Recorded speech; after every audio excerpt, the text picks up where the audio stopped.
नमस्कार, कैसे हैं आप? ठीक है। कुछ साल पहले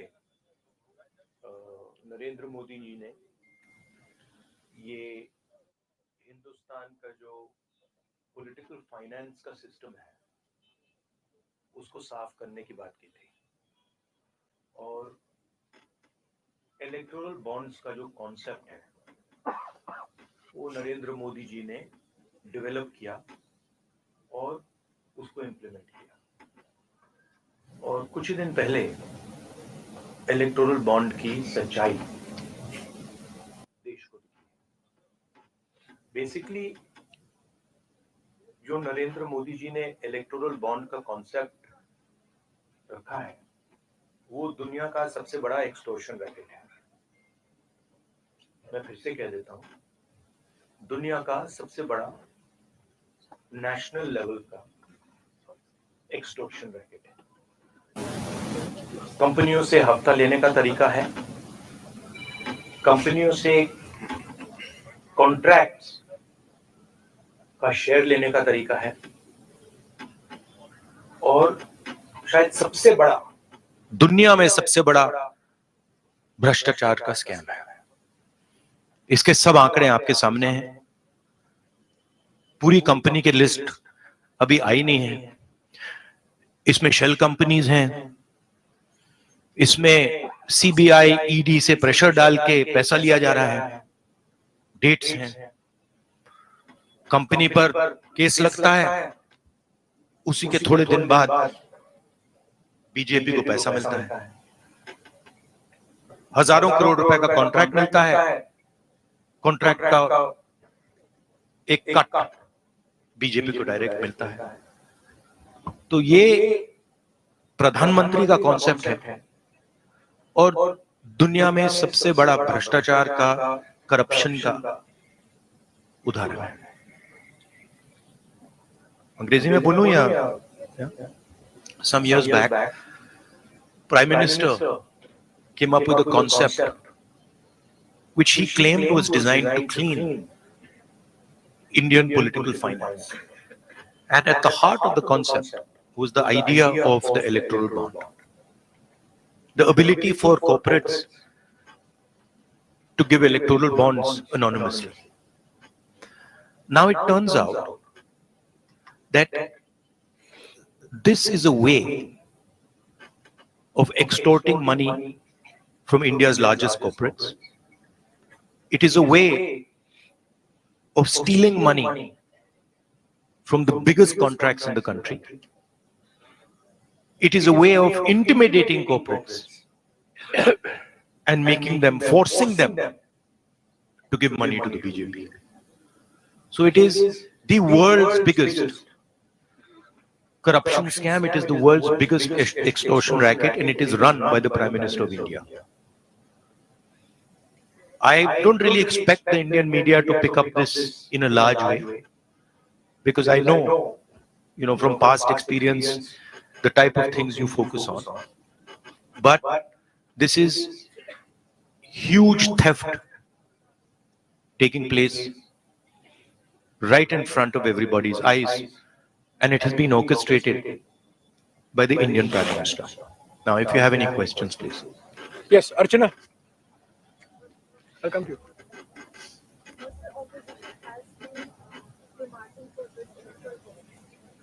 And now it is out. And as we are seeing it, 50% like votes and opposition, whether it's party or the PMC. So now what will be the further strategy? Look, the question is not whether it is 10%, 20%, 50% more. The question is that none of the opposition parties have access to contracts at the national level. None of the opposition parties are giving highway contracts, are giving defense contracts to these people. Okay? So, none of the opposition parties are controlling the CBI. None of the opposition parties are putting Pegasus on people's phones. None of the opposition parties are controlling the income tax department. None of the opposition parties are controlling the extortion directorate. These are all controlled directly by the BJP and by the Prime Minister of India. And what we are seeing is criminal extortion from corporate India. Every single corporate knows this. They are scared, they are pressured, but this is what is going on. The question here is not opposition.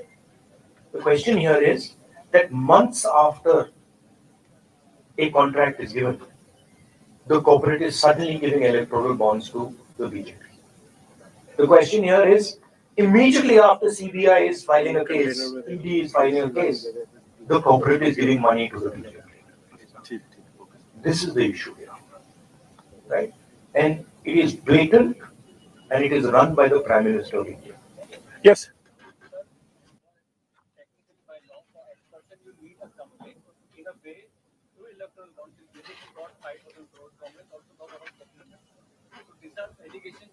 What is the logical conclusion? These are not allegations; these are facts. If you look at these companies, you can see that certain of these companies have never donated money to the BJP, have got an ED case on them, a CBI case on them, and then immediately they are giving money to the BJP. You can see that there are a large number of shell companies here, right, which are connected to other companies, which are giving money to the BJP. It's upfront, right? So don't try and create this idea of technicality. Okay, you please be an impartial journalist, and you see what is in front of you, and don't try and muddy the waters. Right? There's no question here of what do you mean what happens next? What happens next is this is the criminal act that has been imposed on the people of India. That's what happens next. An investigation of this act hopefully takes place. Right? The Supreme Court acts on this, and as important, maybe it's about time some of you start writing about it. Yeah. Haji. जो top 5 donors हैं उसमें से 3 donor वो हैं जिनके यहाँ पर IT या सीबीआई आती है, उसके बाद वो डोनेट करते हैं।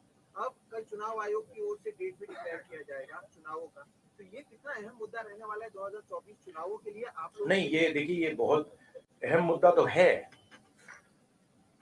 मगर इस स्केल का भ्रष्टाचार, इस लेवल का भ्रष्टाचार कि आप देश की पूरे के पूरे इंफ्रास्ट्रक्चर को करप्शन करने में लगा दो, सीबीआई को, ईडी को, इनकम टैक्स डिपार्टमेंट को, इन्वेस्टिगेटिव सारी के सारी का रोल आप करप्शन बना दो। और आइडिया किसका है? आइडिया प्रधानमंत्री का है। प्रधानमंत्री ने स्वयं कहा कि इलेक्टोरल बॉन्ड्स से पॉलिटिकल फाइनेंस साफ होगा। तो मतलब ये इससे बड़ा भ्रष्टाचार तो हो ही नहीं सकता। और ये गडकरी जी ने नहीं कराया, ये नरेंद्र मोदी जी ने कराया है, सीधी सी बात है। अभिनव, 1 minute. Abhinav, these companies are funding, but most of these companies, they are operating from a state or 2 states where your government is there, Telangana or in Karnataka, and they are getting mega, for example, MEIL, Mega Engineering Infrastructure and Infrastructure Private Limited, and they got projects in your government in the state. No, you're wrong. That's wrong. Our government in Telangana has come a few months ago. In Karnataka. Right? No, actually you're wrong. That's not what's happened. Again, we are not controlling the ED, we are not controlling the CBI, we are not controlling the income tax department, and there is no correlation between our contracts and between contracts and funding to us. Please take a good look at the dates of these things, and you will see that there is a correlation between these things and the BJP. हाँ Ajit, 1 minute Ajit.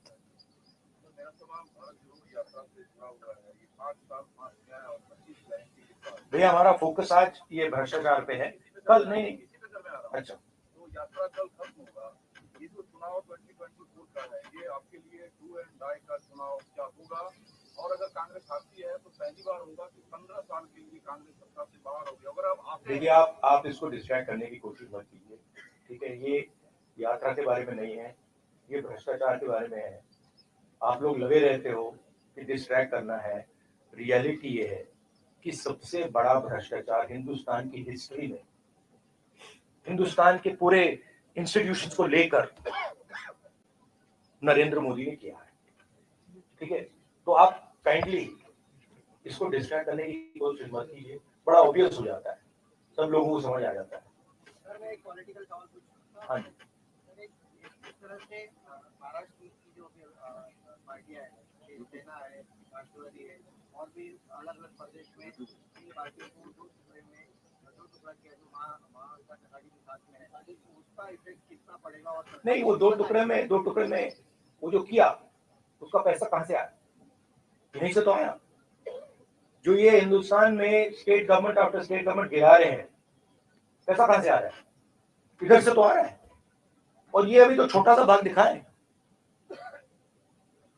तो इन्होंने पूरे के पूरे system को extortion का system बना दिया है। पॉलिटिकल पूरे स्ट्रक्चर को इन्होंने कैप्चर कर दिया है। सीबीआई इन्वेस्टिगेशन नहीं करती है, ईडी इन्वेस्टिगेशन नहीं करती है, एक्सटॉर्शन करती है। किसके लिए? बीजेपी के लिए।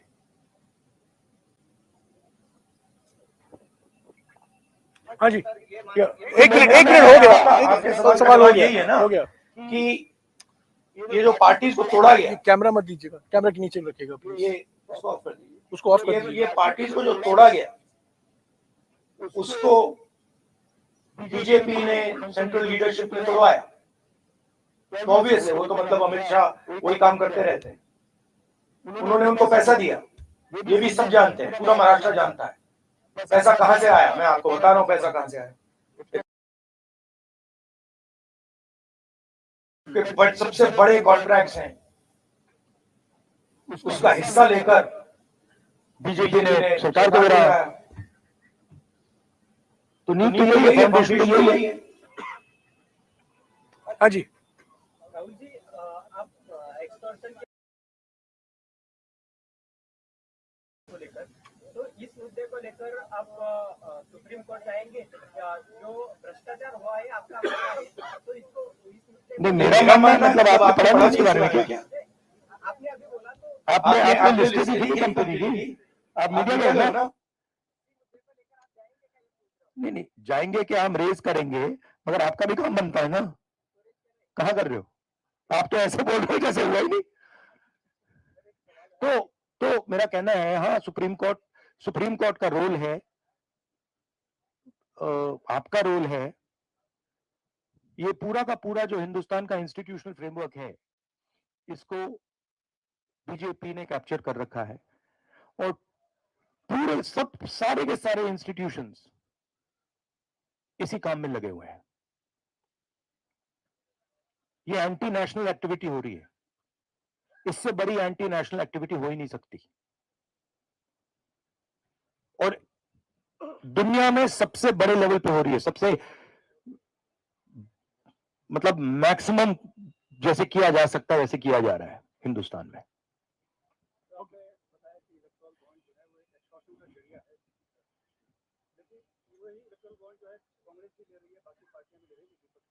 आप फिर से वही सवाल पूछ रहे हैं। मैं आपको बता रहा हूं कि कांग्रेस पार्टी हिंदुस्तान की सरकार नहीं चलाती है। हाँ, उस पर डिस्कशन हो सकता है, इंडिया गठबंधन में डिस्कशन हो सकता है, मगर पॉइंट ये है कि CBI, ED, income tax department का प्रयोग किया जा रहा है, कंपनीज को एक्सटॉर्ट किया जा रहा है, बड़े बड़े कॉन्ट्रैक्ट्स का शेयर लिया जा रहा है, कॉन्ट्रैक्ट देने से पहले इलेक्टोरल बॉन्ड्स दिए जा रहे हैं और फिर एकदम बाद कॉन्ट्रैक्ट दिया जा रहा है। शेल कंपनीज उसमें भरी हुई हैं। और ये पूरा का पूरा जो ढांचा है प्रधानमंत्री ने क्रिएट किया है, इनका ब्रेन चाइल्ड है। इन्होंने कहा है कि भाई इलेक्टोरल बॉन्ड्स हिंदुस्तान की राजनीति को साफ कर देगा। No, we are doing one question. Thank you. you ask your question please.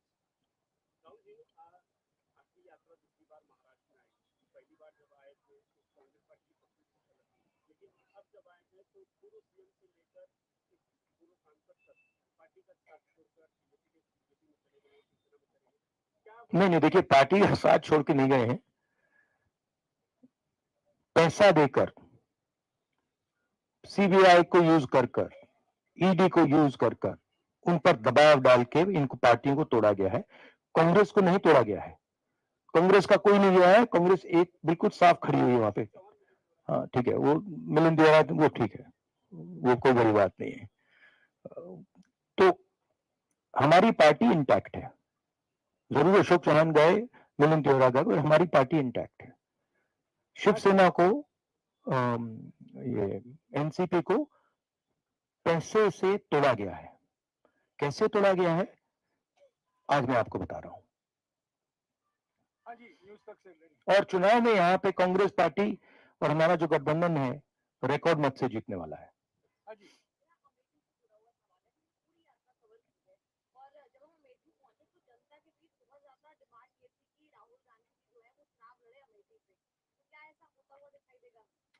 ये तो हमारी सीसी है, खारगे जी है, वो ऑर्डर देंगे, मैं करूंगा जो भी उनकी राय है। मैं कांग्रेस पार्टी का सिपाही हूं, जो ऑर्डर मिलेगा करूंगा। ठीक है, हाँ, लास्ट क्वेश्चन। हाँ,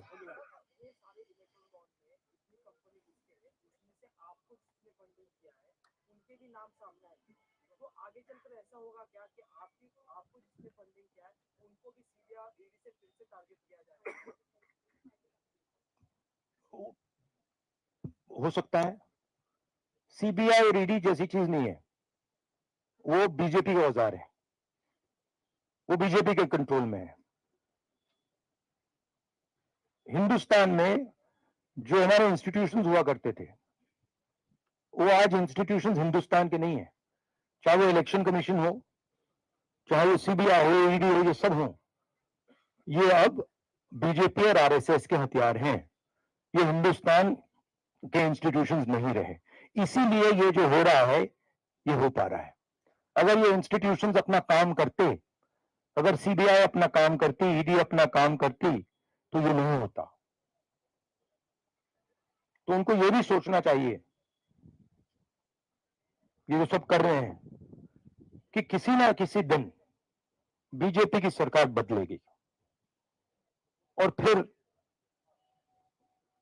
कार्रवाई होगी, और ऐसी कार्रवाई होगी कि मैं गारंटी कर रहा हूं ये फिर से कभी नहीं होगा।